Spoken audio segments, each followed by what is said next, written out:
And okay, we're live on 2 seconds. I'm going to re-upload on my YouTube channel to make sure I can see if it's there, which it should be. It normally requires me to press it a few times before it will pop up, but it will be there. Yeah, we're there. I'm probably going to have to get back to the chat. Or okay, the chat's there.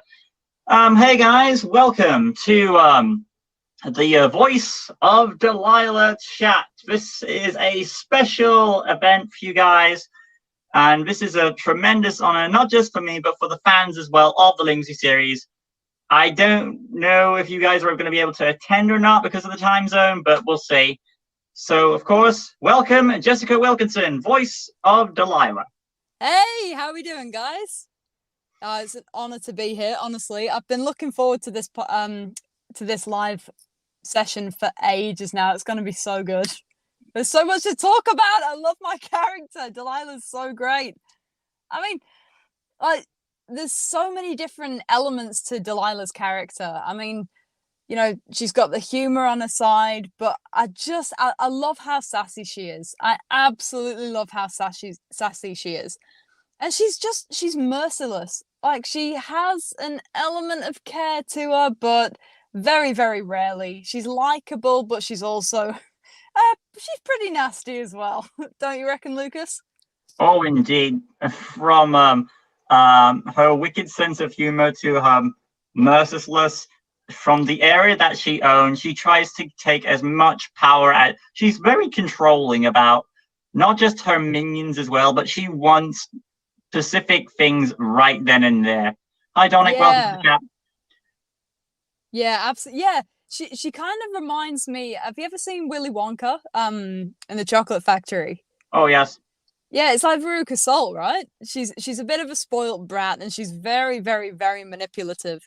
And that, honestly, as a voice actor, is my favorite kind of character to play. The manipulative, sassy, kind of badass, the villain, basically. That's always been my favorite kind of character to voice, and Delila just hits it perfectly. She's great. I guess you could say she's delightful. Oh no! I mean, to me, she is. I absolutely love her character, but I would probably say probably the majority of the characters on the show would disagree with that. I don't think any of them would think she's delightful at all. Apart from herself, she probably would think that about herself. And there's also all her minions who end in Lee, apart from specific ones of them. Yeah, exactly. But even to her minions, she's so harsh. Like, you'd think she'd be a little bit more, I don't know, maybe not so much kind, but a little bit lenient with them. But she's just like that. She's just very very harsh to everybody that comes into her contact, really, isn't she? We've got Adam Ferns in the chat, the voice actor of Apex. Welcome, Adam. Hello, Adam? Yep, Adam Ferns, the voice of Apex, is in the chat. Awesome. How you doing, Adam? You all right? I can't actually hear him myself, to be honest. Well, he's in the chat, but I'll let you know what he says if you can't, because you may not be able to see the chat on your end. No, I can't. I'm only seeing, like, there's just a screen with, I think, my face, and there's like an emoji on your face as well. Sorry, I thought he'd be able to, like, hear him, but that's fine. Don't worry about it. I'll let you know what he says. Sure. I believe it was there's also her area, the dark forest, that she contains as well, and the fact she has a headless horseman. Yeah, that was an interesting one. She's very possessive over her territory. I think she really thinks she rules any kind of territory, especially that dark forest. She's a bit obsessive over that, really, isn't she?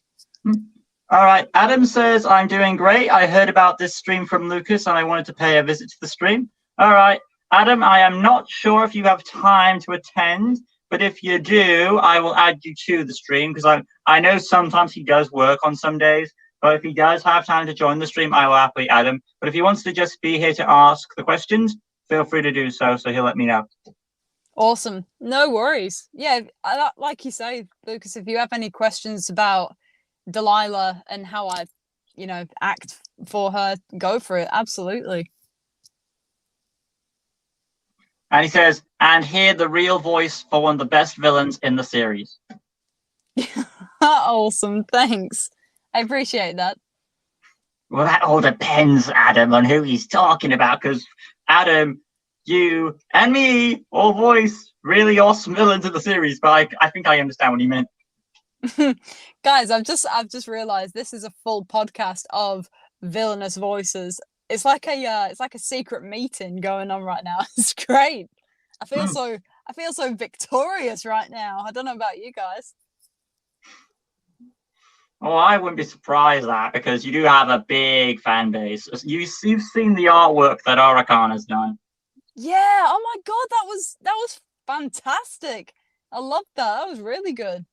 And it's in that artwork as well. Can I just add? I absolutely loved it so much because of how cute and how shy Delila looks. It was very it was surprising to see that, because she's always so confident and sassy. So to see her blushing and looking another way, it was so cute. I loved it. But yeah, truly, thank you for any fan art that's ever posted. It's always appreciated. Absolutely love it. I can't really say enough. Also, the fact that she would sometimes. Oh, we got another one from Adam. He says, "I don't have a lot of time, so I can't really join, but I can still listen to the stream for a while." Well, thank you, Adam. We do appreciate it. Thank you so much. I wasn't really expecting Adam. I was actually going to literally go off and tell him that, hey, Jessica is live. This is your opportunity to ask her questions if you want to. But I am very honored to have not just you here, Jessica, but as well as Adam as well. It is truly an honor. Absolutely. Honestly, it's an honor to be here. It's so good to finally meet you. I mean, obviously, I'm not really showing my face on this one, but it's really good, like, finally talking to the mastermind behind everything, really. Indeed. And of course, Adam Ferns, who reviews the show, he will also be doing, mentioning your performance on it. I am curious to see how he does. Oh, we got Pokemon Player. He says, hi, Pokemon Player. Thank you for your request. I did get it if you didn't see it. So yeah, the fan base for you is strong. I would say that much. That's good. Honestly, I'm delighted for that.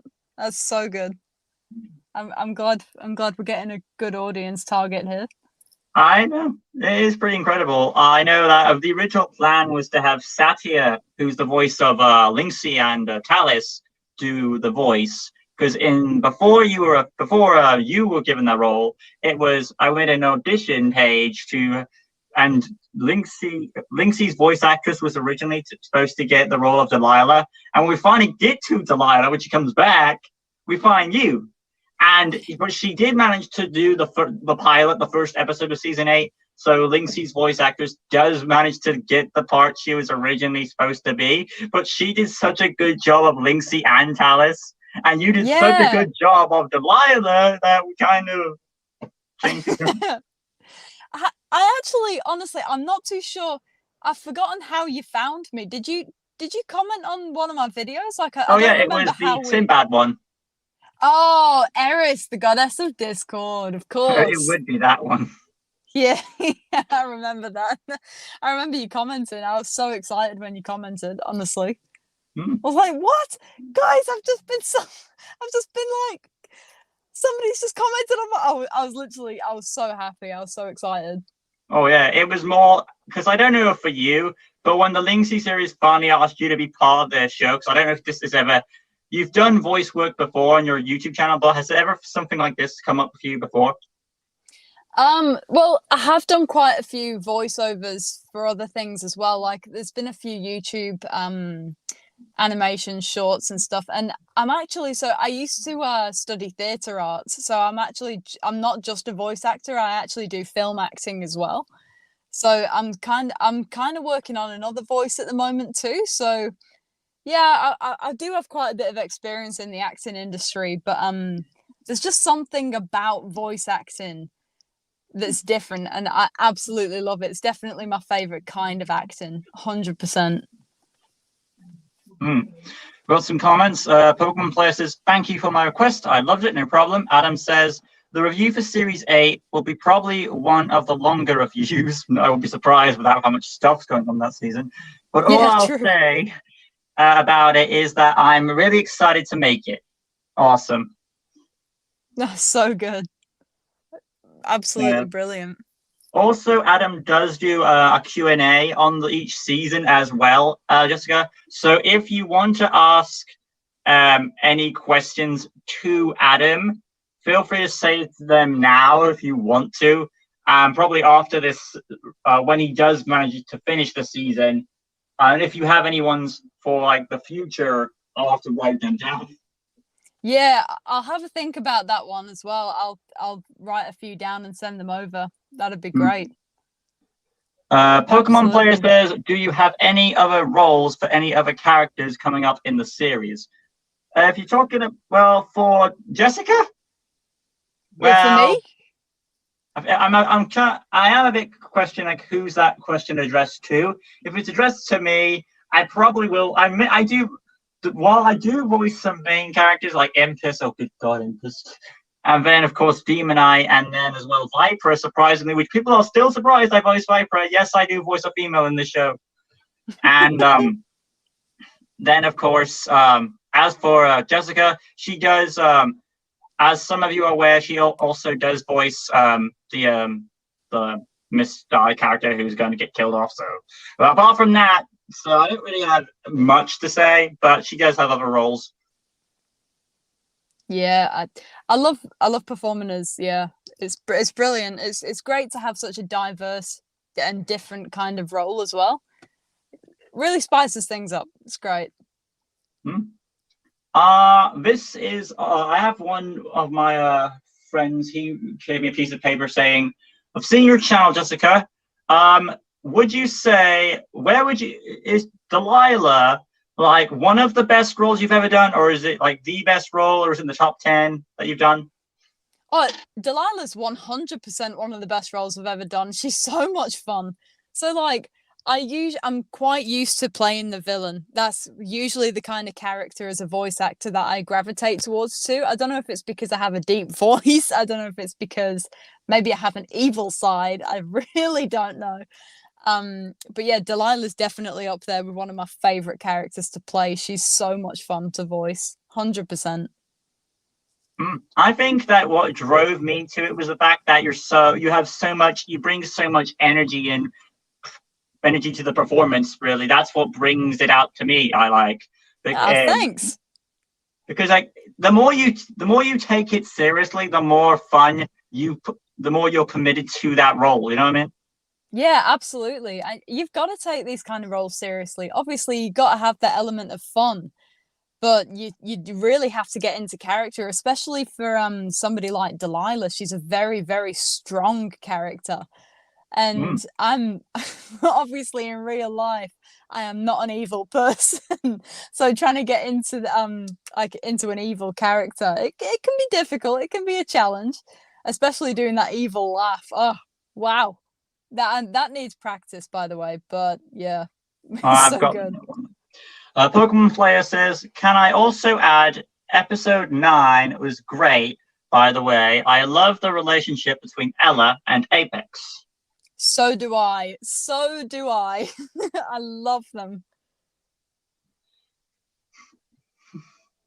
It is sad though, because we all know how it's gonna turn out. Damn it, Lucas. Well, we all know that Yeah. We'll get to episode. I mean, for those of you who don't know, who should be aware, because the last time it was called. I think it was something. The end of Ella or something. Basically, the title involves Ella dying, so no surprise there. But that, to be fair, her name already gave that away. Yeah, the name really kind of foreshadowed that one, to be honest. But that's good. It's good. All right, it's not good. It's a bad thing, because for those of you who are fans of Ella, I'm upset now that she's dead. I mean, it's a bad thing for Ella, but it's a good thing as a director. I mean, it's really great as in like talent wise on your half. Adam says, "Do you do any warm-ups to voice your characters?" I'm guessing that's just you, Jessica. Yeah. So I'll honestly spend about, I'd probably say about 25 to 30 minutes actually doing the warm-ups. That's a very, very important part of getting into any character. It depends on what kind of character as well. For Delila in particular, she's very well, first of all, she has a different accent to what I normally am used to. But yeah, I'd definitely try and get in the higher ranges of my voice and warm that up because she's quite a she's very Valley girl, Delila, so that's good. Oh, yes, she is. I'm Yeah, surprised how much Valley Girl I put into her. Oh, I don't know how much of that is me in the script or how much of that is you. Because how much of that is you improvising the delivery? Oh, a lot of that would probably be me. I mean, the script itself, if I'm just reading the script of Delila, she's very powerful, she's very strong. But somehow I turn strength into Valley Girl, and I really don't know why or how I do it. That's just how I pictured Delilah's voice to be, and I just roll with it. But yeah, it's always so much fun. And you can probably tell it never sounds out of character. If anything, it fits the character.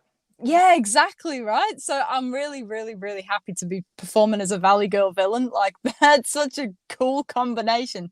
Who knew Valley Girl could become evil, right? Who knew? Adam says not even villains can keep their true love alive. Oh, I know. Don't remind us. I'm still not over it, to be honest with you. I mean, we know what's going to happen, but... Even though saying Apex is a villain is debatable. Yeah, I know. He's a little sweetheart. I absolutely love Apex. I feel very protective over him, and I'm probably going to cry with what happens without saying anything, to be honest. I'm fully expecting tears. As you do, really. It's just weird how things turn out. I don't really know that. But as a nice swap over from the fact that I've also given you another role to voice, even though that character is going to die in the next episode, might as well discuss it. How do you find doing the performance of Ella Die, who's going to die? Yeah. That's going to be her new name. Ella Die is going to die. That's her full title now. Yeah, so trying to prepare to do Ella Die's voice is very, very different.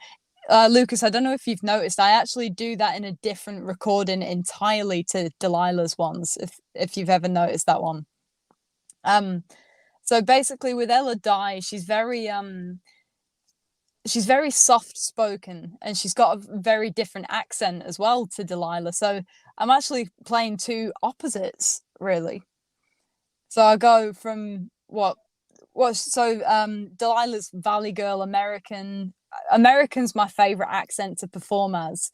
And then Ella Die, she's very posh and she's very British and she's very, very nice and soft spoken. So I really try and calm the voice down. So I usually do Delila first, and then I'll move on to record for Ella Die, just to give my voice a cool down kind of thing, if you know what I mean. So is it because you do Delila first because you want to get the fun role done first? It's more so I actually see Delilah's voice as more of a warm up to Ella Die, if that makes any sense. It's very difficult to talk about, but yeah, I feel like Ella Die is kind of calming me back down from how psychotic Delila is, if that makes any sense. So I've gone from a crazy character, and now, okay, let's calm down now, and then I'm just normally back to myself again. Right, comments. Adam says, well, I know my lines for episode 10, and I was really upset after seeing them regarding what's going to happen. Yeah. Yeah, same. I mean, I haven't seen your lines, Adam, but I saw mine, and I was I mean, I was sad, but also, with Delilah's script as well, I couldn't be sad. I had to carry on being, well, how do I put this? A bitch, to be honest. So it was difficult trying to suppress my human emotion and getting back into the character of Delila, to be honest. It is. Next up, Pokemon Player says, I love Ella's attitude to believing every character has a good side, including villains. Because she's the type of character that is like a psychiatrist, and she's like, I can redeem anyone. Yeah, I absolutely love that about Ella Dye as well. She's so understanding and accepting. I think maybe a bit too trusting of people, but that's not always a bad trait to have. I'm glad she does, because she comes across as very, very soft spoken. Like, if I met Ella Dye in person, I would feel very comfortable and very very content around her, I suppose you could say. A very relaxing aura. So it's a nice quality that she has there. But yeah, can also cause a little bit of trouble. Ella Dye's inspiration came from a bit of my personality, because I'm that type of person who believes there's good in everyone, or I want to believe there's good in everyone. I try to talk them out of it. So a bit of that script work came from a bit of my side of my personal life. That's actually really cool, though. It's always I'm a bit the same, Lucas. Like, I actually like to think there's a bit of good in everybody. That's how I go into any kind of friendship or relationship. I just think, no, there's got to be some good in you, and they've got to really do something bad to prove me otherwise. Exactly. You know what I mean? And yeah, a lot of these type of we would normally talk to our friends, and typical like we're all acting like Ella, trying to talk to our friends, but they'll just Delila us, are like, you can't change me. Yeah, exactly. I don't think Delila thinks like that, though. I feel like she's the total opposite of Ella Dye in that regard. Pokemon Player says, she reminds me, I'm assuming he means Ella, she reminds me of Roxanne Ritchie from Megamind. Oh, I love Megamind. Oh my god, I forgot about that movie. That's a really good film. Yeah, I kind of see the resemblance, to be honest with you. She's very yeah, she sees the good in everyone, even yeah, but that's the only thing. Roxanne sees the goodness in the villains as well, so that would make a lot of sense, actually. That's a really good point.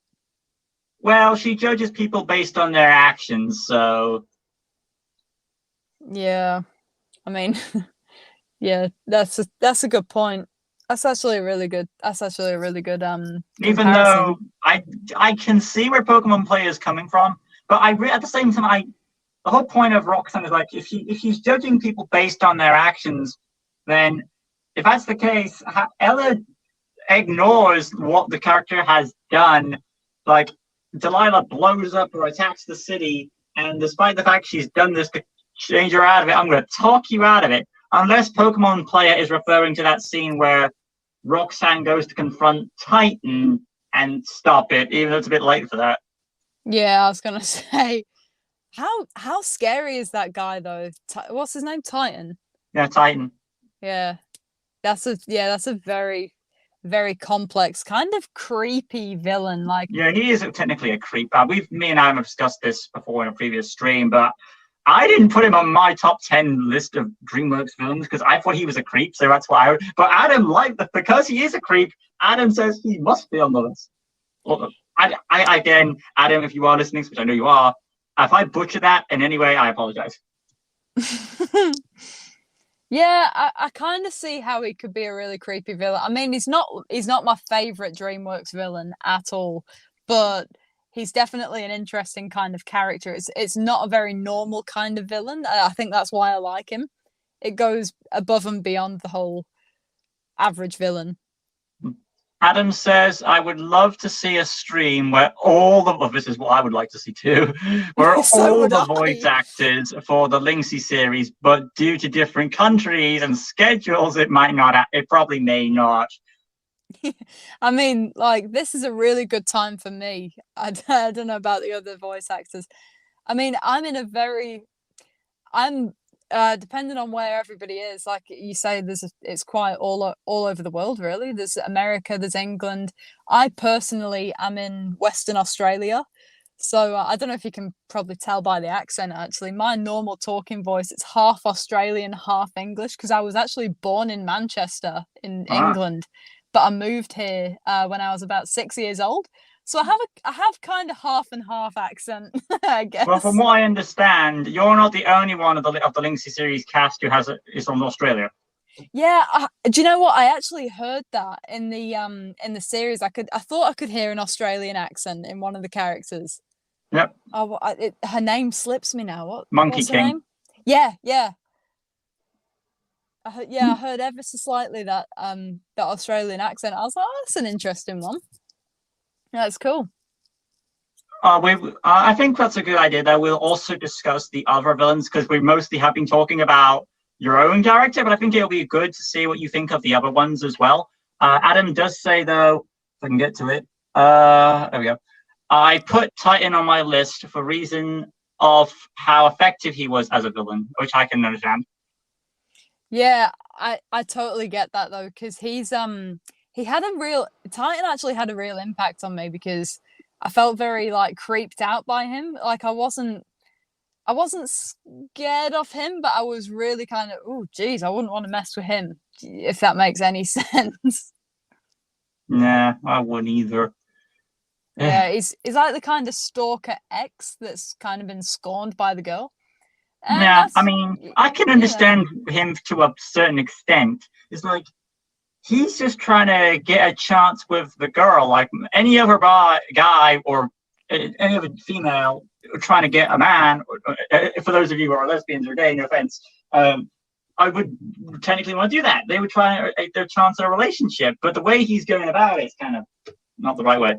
The way he's going about it is the worst way possible. I mean, who takes their crush up to the very top of a building and threatens to, kill her? That's not really the best flirting tactic. I mean, I can't flirt to save my life, but I mean, I'm not that bad. Do you know what I mean?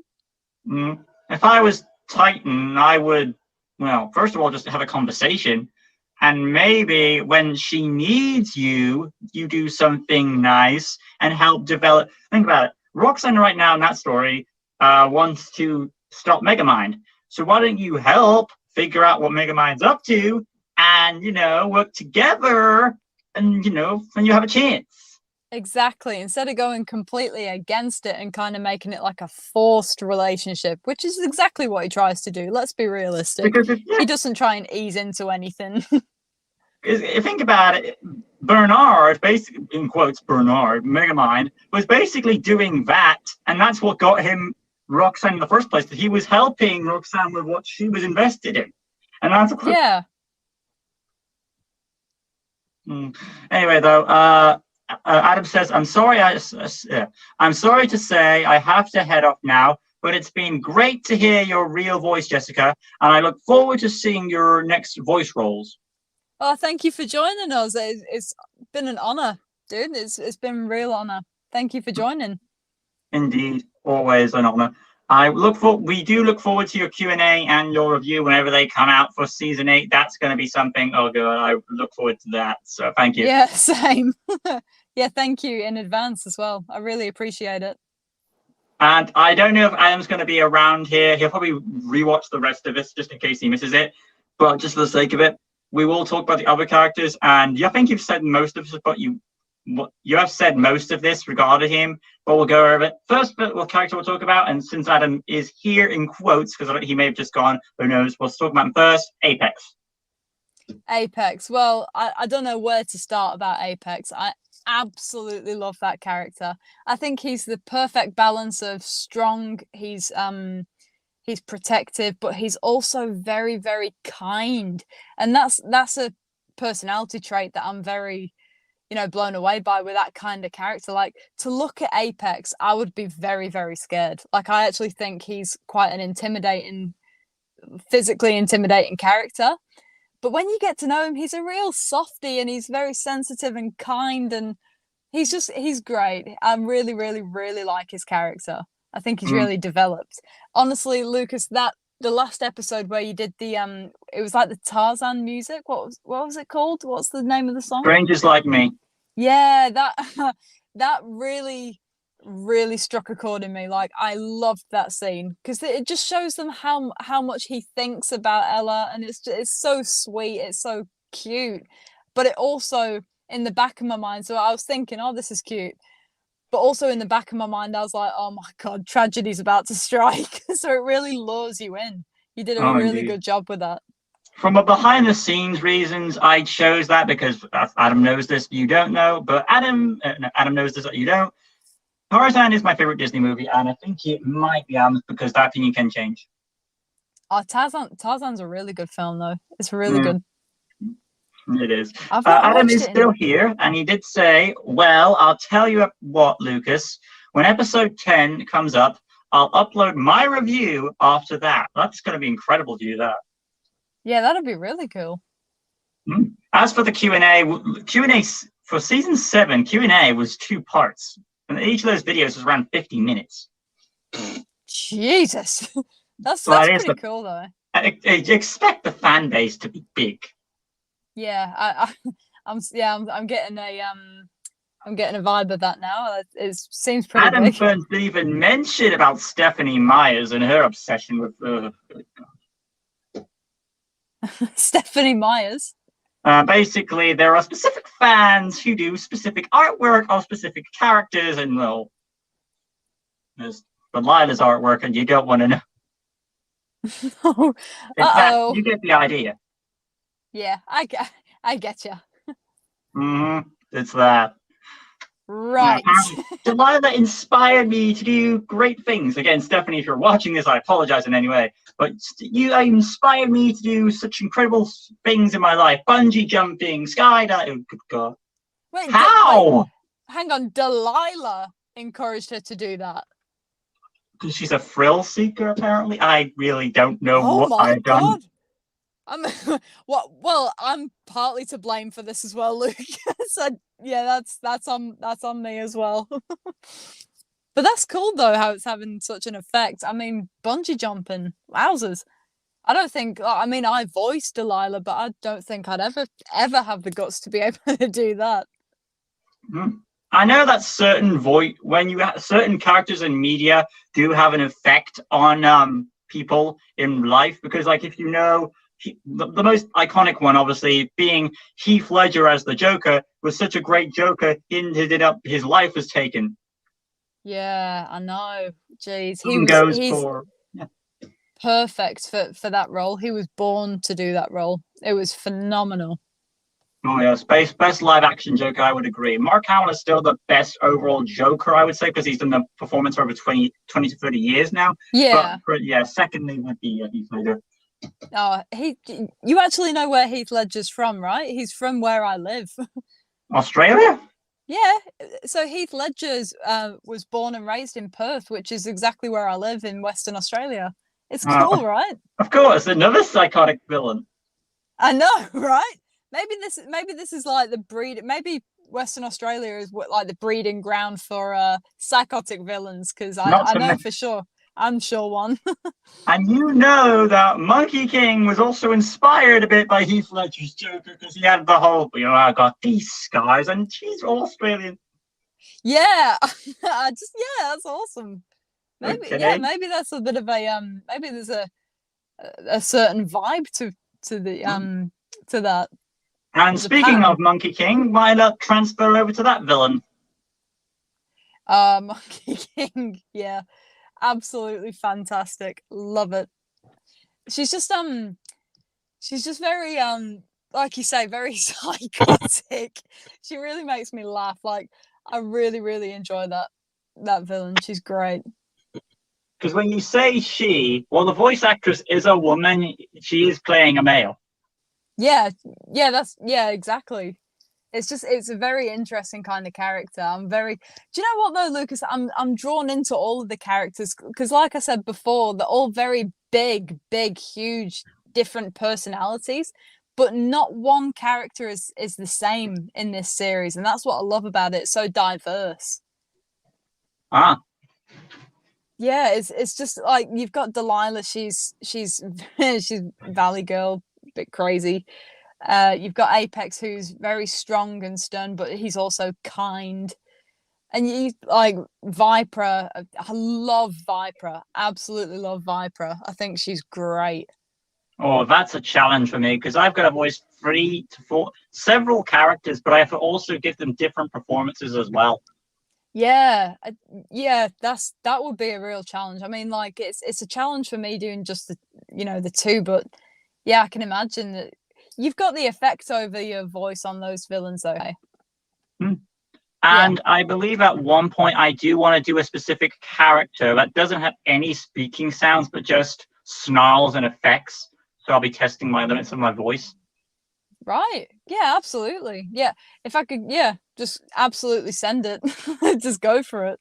If I No, can give you indeed. one piece of advice is for like voice acting, the more you send it, the better it'll sound. You might Oh yeah, why sound not? Go ahead. Why not give some voice acting advice to the voice actors in case the cast ever watch this?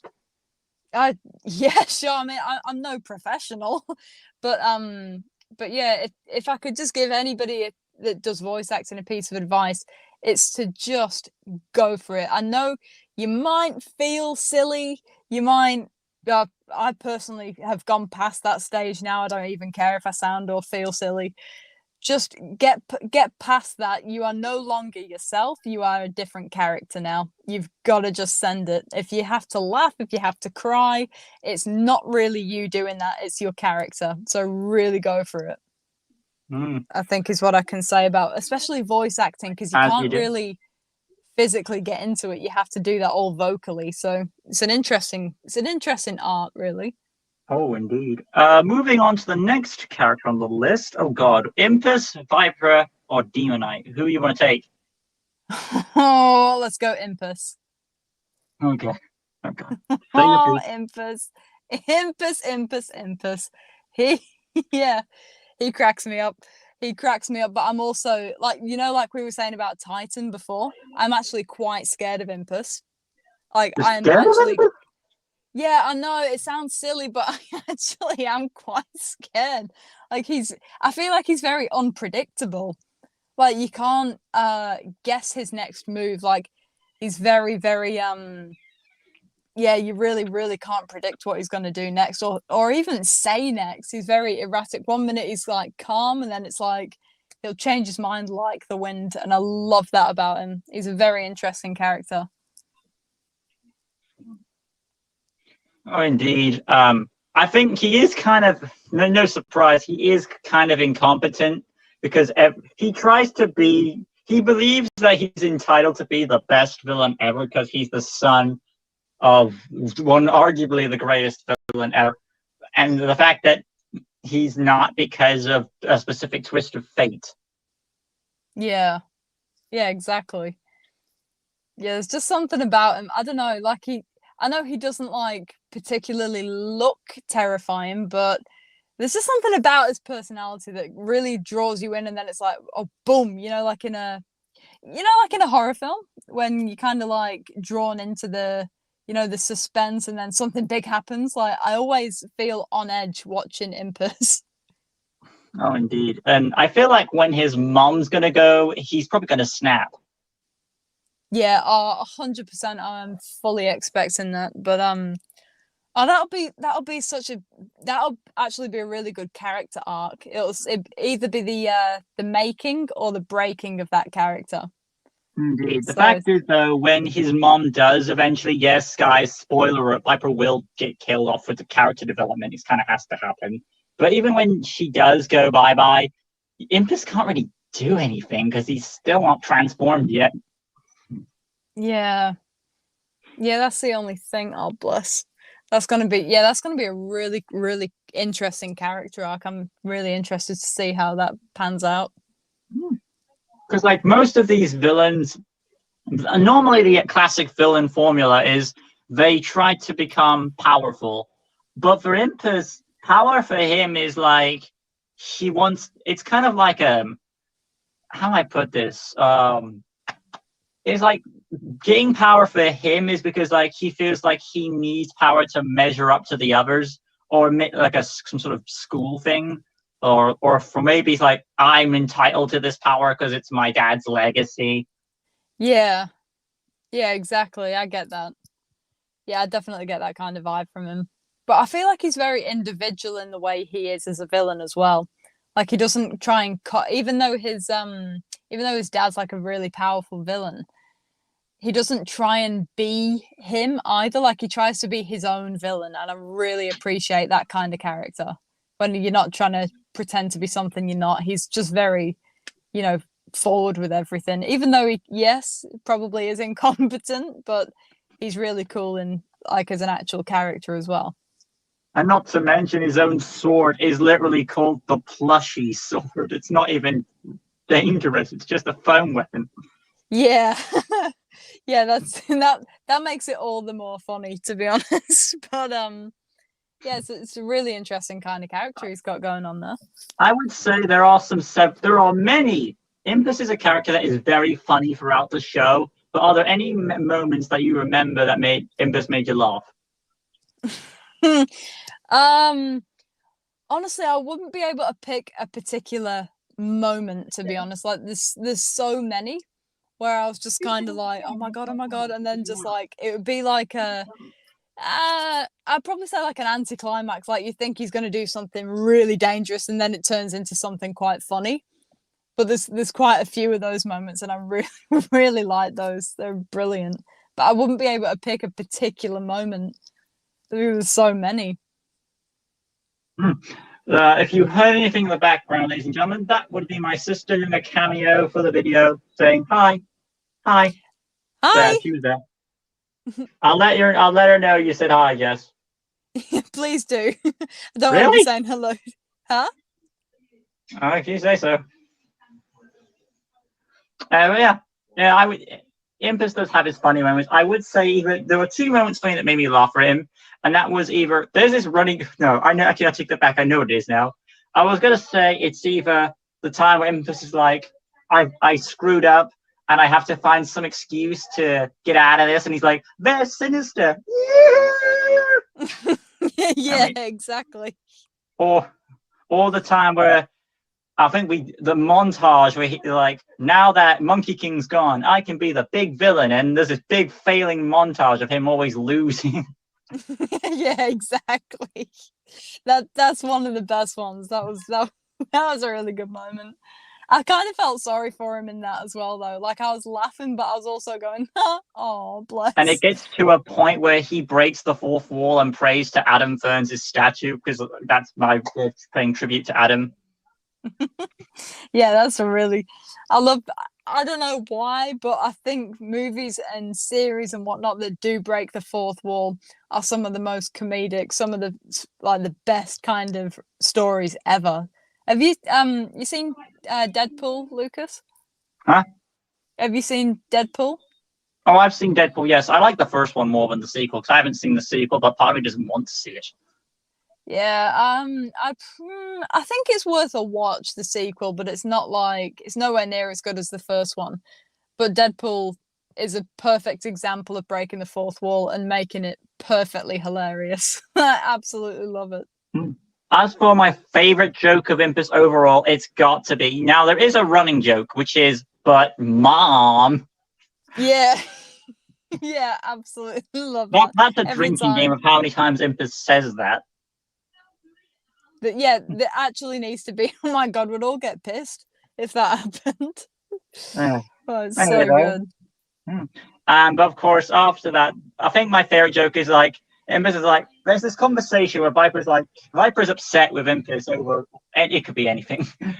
Because we can't destroy the humans until we destroy Lynxy first, because ego, villain. Yeah, got that.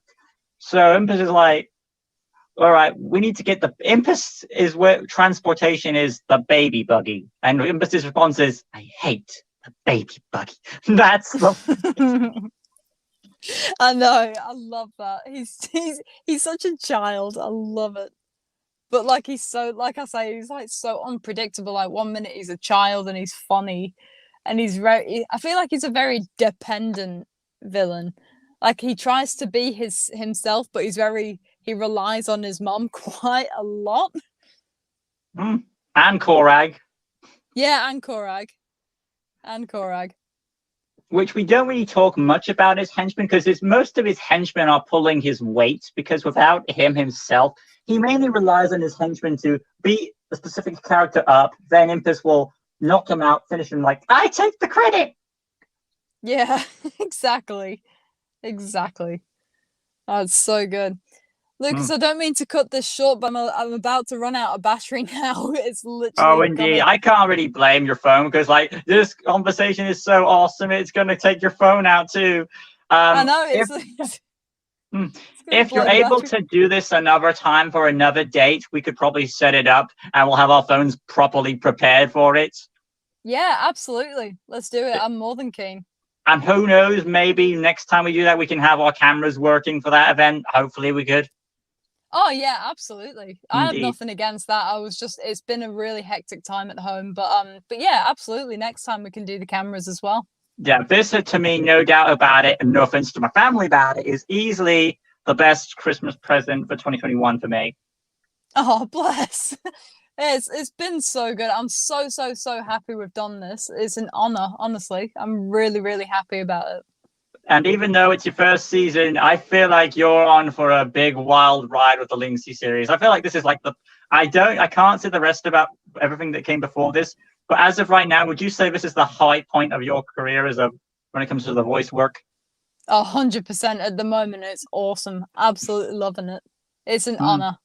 indeed, it is. Well, guys, that will be all from me and Jessica. It has, like she says, it has indeed been a tremendous honor. We both wish you a Merry Christmas, both from, well, me being Demon, of course, and of course her being Jessica. And Delila, she wishes you a happy Christmas as well, in her own crazy way. Oh, so do you normally go into character without the need of setup, or do you just go straight for it and you can easily go for it? I can easily go for it. I mean, I've got to warm up my voice and everything, but in terms of actually personality-wise getting into character, I find that quite easy now, especially with Delila. Right then, we'll try. How about we'll try to end it? So from Demon and Delila, we wish you a Merry Christmas. Merry Christmas. And I am ending.